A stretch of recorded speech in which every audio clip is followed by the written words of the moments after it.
Buenas tardes, somos alumnos de la Universidad Isabel I y estamos desde el blog La Nevera con el doctor López Rueda para que nos va a conceder una entrevista. Ha sido muy amable, estamos aquí junto a él y bueno, pues muchas gracias lo primero por estar aquí con nosotros y pues nada. Buenas tardes. Buenas tardes. Vamos a empezar con la entrevista. La primera pregunta que queremos hacerle es que si desde su experiencia, ¿qué alimento o alimentos pueden provocar un desequilibrio hormonal severo y por qué? Bien, esto está claro que son los llamados disruptores endocrinos, que son unas sustancias químicas que cuando las ingiere el ser humano les produce alteraciones hormonales y como realmente tienen una actividad estrogénica, pues al hombre le feminiza y a la mujer le produce rasgos más femeninos todavía, induciendo algunas patologías como puede ser en la mujer el cáncer de mama. Entre estos productos tenemos fundamentalmente los policlorobifenilos, las dioxinas, todos los pesticidas organoclorados y los triclorometanos fundamentalmente. Referente a los policlorobifenilos, recordad pues los caimanes de Florida, animales que fueron capaces de sobrevivir al meteorito de hace 60 millones de años y que observamos que la colonia de cocodrilos o caimanes o de los lagos de Florida estaban mermando, estaban disminuyendo. Entonces los analizamos y vimos que los machos se habían convertido en hermafroditas debido a que habían afluentes en dichos lagos procedentes de las industrias químicas que los rodean con un alto contenido en policlorobifenilos con actividad estrogénica femenina, disruptor endocrino. Entonces los machos se feminizaron y se convirtieron en hermafroditas. Entonces se hicieron estériles y entonces tuvimos que quitarlos de aquel sitio para salvar la colonia porque no podíamos hacerlo de otra manera, puesto que no íbamos a quitar los afluentes con policlorobifenilos, ¿no? Luego tenemos también las dioxinas. Las dioxinas se producen en cualquier grasa que esté recalentada. Se usan mucho en los piensos de los animales, de todos los animales. Entonces, claro, el animal come ese pienso que tiene actividad estrogénica y, por ejemplo, en el pollo, que lo vemos muy frecuentemente, en el pollo blanco, el pollo de granja, pues a los niños los feminiza y les produce cristorquidia, es decir, falta de descenso testicular y hipogonadismo, es decir, genitales pequeños. Y a la niña le produce pubertad precoz porque tiene actividad estrogénica. Entonces simplemente a estos niños les decimos, estate 6 meses sin tomar el pollo y cuando llegan a los 6 meses pues el niño ha recuperado, los testículos le han bajado y se ha desarrollado los genitales y la niña pues ha parado la pubertad precoz. Esto con respecto a las dioxinas, disruptores endocrinos. También hay que mencionar todos los pesticidas del campo organoclorados, que son la mayoría, que también tienen actividad estrogénica, son disruptores endocrinos, entonces podemos estar comiendo unas verduras muy ricas con muy buena vista, pero que tienen actividad hormonal estrogénica y que producen lo mismo que los policlorobifenilos y las dioxinas que ya hemos mencionado. Y por último, mencionar que en el agua de consumo humano, cuando le echamos en las depuradoras municipales cloro como desinfectante, por eso ahora se está usando el ozono para evitar el cloro, pero todavía en España no hay ningún sitio donde se use el ozono. En Nueva York, por ejemplo, sí. Y en Alemania. En Alemania, en el norte de Europa, en los países ricos, porque es más caro, claro. Pues entonces se forman los triclorometanos, que también tienen actividad estrogénica, que son disruptores endocrinos y además producen malformaciones fetales y abortos. Bien, muchas gracias, muy interesante. Pues pasamos a la siguiente pregunta, que ¿considera que existe algún alimento que antes se consumiera en mayor cantidad a la actualidad, que era muy beneficioso, o si no existiera, a la inversa? Es decir, algún alimento que consuma en grandes cantidades en la actualidad que sea beneficioso y que antes no se consumiera. Bueno, pues por ejemplo el aceite de oliva, porque los americanos nos metieron que el aceite de girasol era mejor que el aceite de oliva y nosotros los españolitos de a pie, que nos lo creemos todo, pues dejamos de consumir aceite de oliva y empezamos a consumir aceite de girasol. Eso es una enorme falsedad. El aceite de oliva es el rey de los aceites, por encima del de girasol y de todos los demás. Hay que hablar también de una cosa que es muy interesante, que es del huevo. El huevo hasta ahora se ha considerado un alimento peligroso para el colesterol. Bueno, pues si el huevo no está contaminado con los los estrógenos que le echan a las gallinas ponedoras, y es un huevo campero, es un huevo de campo, pues sabemos hoy día que no sube tanto el colesterol como se pensaba y que es uno de los alimentos más completos que hay, porque de un huevo, recordar, sale un animal completo, que tiene ojo, huesos, vísceras, corazón, sistema circulatorio, luego tiene todos los nutrientes necesarios para formar un animal entero. Entonces, el consumo en una persona que no tenga el colesterol alto de un huevo diario es no solamente permitido, sino aconsejable, porque tiene todos los nutrientes necesarios para formar una vida entera, claro, que es un pollito recién nacido. Muy bien, muy interesante. Pasamos a la tercera pregunta. ¿Cuál es su recomendación más general con respecto a la alimentación que muchos pacientes, independientemente de su patología, no cumplen? Bueno, si lo cumplen o no lo cumplen depende del núcleo poblacional. Pero para mí las 5 estrellas de la alimentación, sin lugar a dudas, las 5 estrellas de la alimentación actualmente son las ensaladas, 1, las verduras, 2, 3, el pescado, 4, la fruta y 5, la legumbre. Son las 5 estrellas de la alimentación. Luego, por debajo de estas 5 estrellas está el pan, que siempre tiene que ser integral, y si puede ser pan de espelta, que no tenga gliadina, que no tenga gluten, por los problemas de intolerancia alimentaria. Que no tenga tanto gluten. Que no tenga tanto gluten, por los problemas de intolerancia alimentaria que estamos viendo hoy debido a la química alimentaria. La química alimentaria es que las grandes empresas de la nutrición están empleando más químicos que hace 7 o 8 años debido a la crisis económica, y ese exceso de químicos está repercutiendo lógicamente en la salud humana. Y por otra parte, lo que todo el mundo debería de evitar son los azúcares de absorción rápida, como son las magdalenas, los bollicaos, el azúcar como tal, los helados, todo lo que sea. Y por otra parte, las grasas saturadas o grasas trans, que es la grasa de la mantequilla, la grasa de la leche, la grasa del animal terrestre, y no la grasa del pescado, que es una grasa no saturada, no trans. Es una grasa con un alto contenido en omegas y un alto contenido en HDL, que es el High Density Lipoprotein, que es el colesterol bueno. Genial, muchas gracias.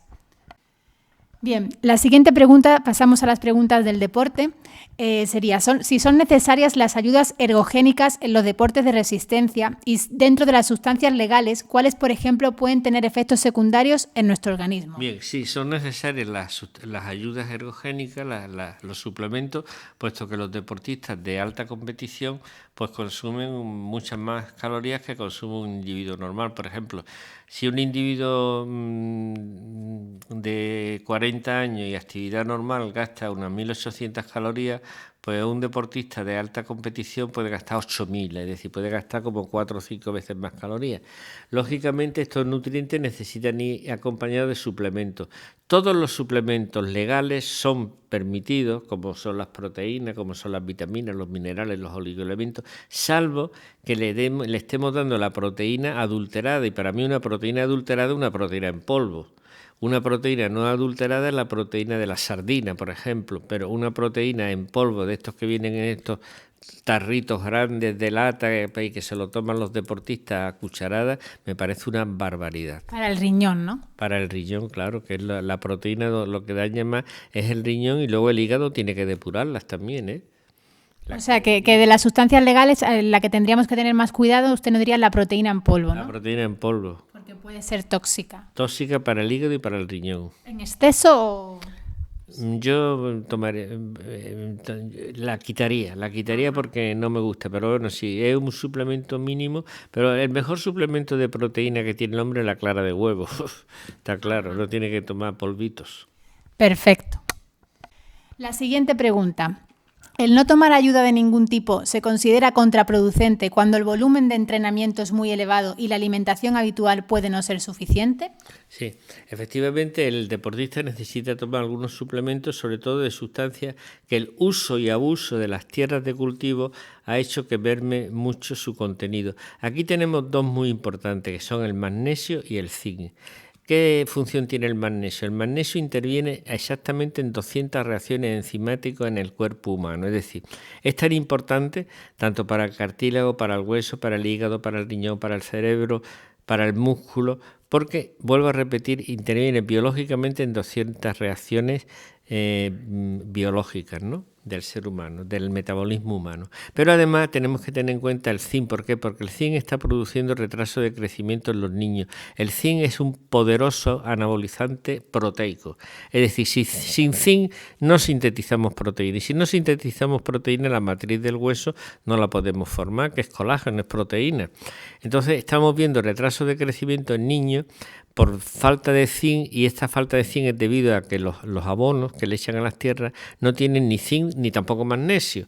Y entonces por eso, al perder el magnesio, en las lechugas han perdido el color verde, y al perder el zinc los niños están con problemas de retraso de crecimiento. Pero no solamente esto, sino que además la química alimentaria está produciendo el déficit de absorción de la vitamina D de Dinamarca, que es fundamental para la formación del hueso, y de la vitamina B12, que es fundamental para la formación de los hematíes y para el desarrollo del sistema nervioso. Entonces sí considera que una persona que entrene tiene que suplementar, ¿no? Tiene que suplementar fundamentalmente el magnesio, el zinc, la vitamina B12 y la vitamina D, que estos cuatro sabemos ya que están en déficit, y otros muchos que habrán que todavía no sabemos, y que gran parte de culpa de todo esto que está ocurriendo es una mala política en cuanto a los abonos que hay que utilizar en las tierras de cultivo, y por otra parte una permisividad alta en cuanto a los químicos que le echan a los alimentos. Y una proteína vegetal muy importante que hay que reseñar es de cáñamo, que tiene más proteínas que la carne, de alto valor biológico, que se absorbe muy bien y que sería muy, muy aconsejable para evitar el exceso de productos de origen animal. Ajá, muchas gracias. Pasamos a la segunda pregunta del deporte, que sería: ¿qué porcentaje de hidratos de carbono, proteínas y grasas sería el adecuado para un ciclista o un maratoniano durante la preparación de una competición?